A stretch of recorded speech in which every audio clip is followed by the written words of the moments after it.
Hey guys, it's Prince Rich with Rich Technology Group, and also today I am also visited by my co-host Sunita Allister. How are you today, Sunita? I'm good, Prince. How are you doing today? I'm doing pretty good. Tired, but I'm doing good. So, today's news that we're going to talk about is Ericsson, and this is actually new news, hot off the press as of November the 22nd from CNN Business and various other sources like Forbes and you name it. Ericsson is going to buy Vonage for $6.2 billion. Now, for those of you who frequent this channel, you know that we're no stranger to Vonage. Vonage is one of the top providers that we recommend and that we have represented on the channel for many years now. We actually got Vonage President's Club for 2020, and overall, we think they're a great company to work with. They tend to be a really good one size fits all, and they have a really good user friendly platform. So, this comes as big news to us that a wireless giant, Ericsson, is looking to purchase them, or I think the deal has been officialized to some degree. I'm going to read some of this article, and then Sunita, you and I are going to do our usual commentary. So the article in CNN Business literally says Ericsson to buy cloud firm Vonage for $6.2 billion. Mobile telecoms equipment maker Ericsson said on Monday it has agreed to buy cloud communications firm Vonage for $6.2 billion. The deal was the Swedish firm's biggest deal in years and follows its acquisition of US based network company Cradlepoint for $1.1 billion in 2020. And then lastly, before you and I discuss this a bit, Sunita, it says the merger agreement was approved unanimously by the board of Vonage, Ericsson said in a statement, and they also said the transaction builds upon Ericsson's stated intent to expand globally in wireless enterprise, offering existing customers an increased share of market valued at $700 billion by 2030.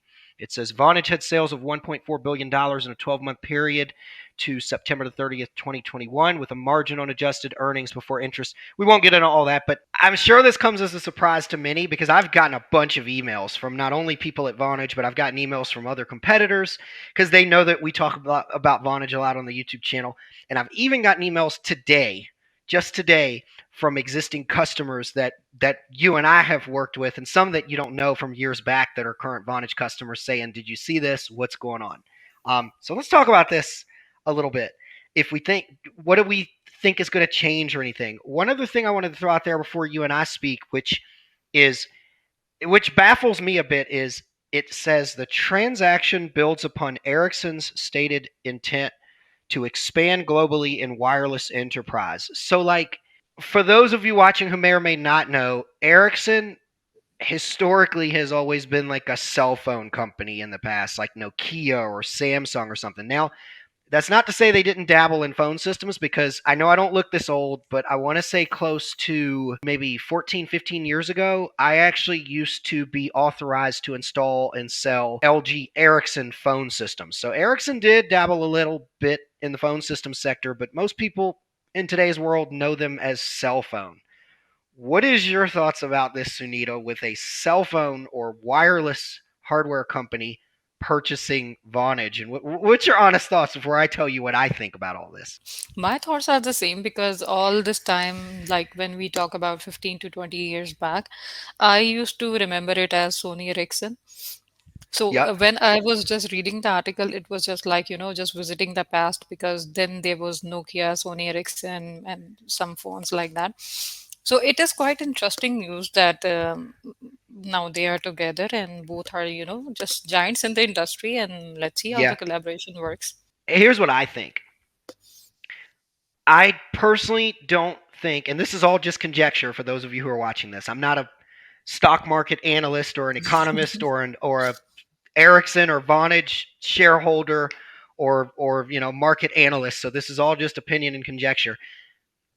I feel like because Vonage is growing and cloud is growing, Hmm. I feel like because Ericsson is into wireless and they're not necessarily into the cloud hosted solutions like a Vonage is, my assumption is that they looked at it from the standpoint of, okay, what's a company out there that's got a really good foothold in the business and enterprise, small business, medium, and enterprise sectors that has a good hold and is growing along with the growth of the cloud?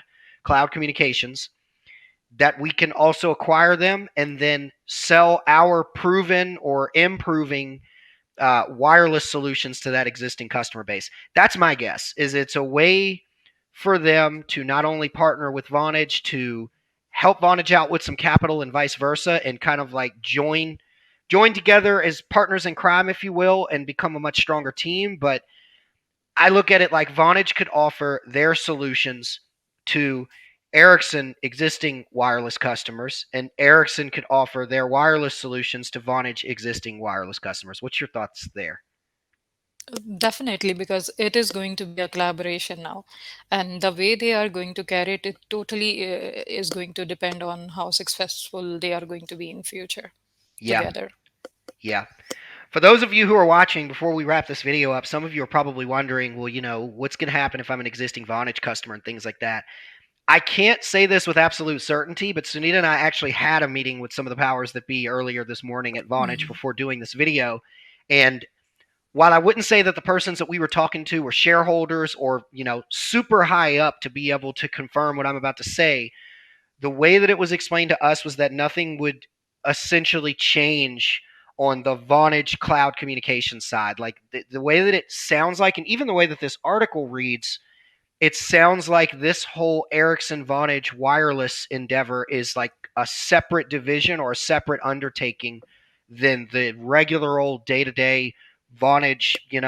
We're one of the top cloud communication service providers in the industry. How may we help you? Here's our tool shed of features and functions. I think it's going to be two separate things. So, from what we're hearing, it doesn't sound like anything is going to change on the cloud communications side.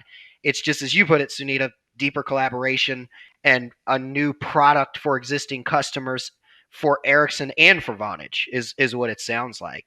Any other closing thoughts before we close this one out?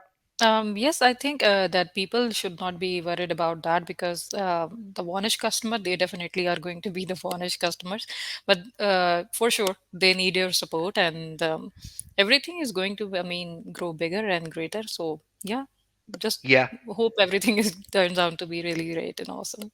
yeah, and I mean Vonage with $6.2 billion. I mean they could I don't know, they could do something with that. That could open up some doors for some new marketing ideas, some new Definitely. collaboration, not only with Ericsson but with other stuff. I don't know. I think there's some good possibilities there. So, anyways, thank you all for watching. Thank you Sunita for being here as Thanks for always. having me. And the outro, you guys know where to find us. This is Prince Rich and Sunita Allister with Rich Technology Group. We'll catch you guys again in the next video.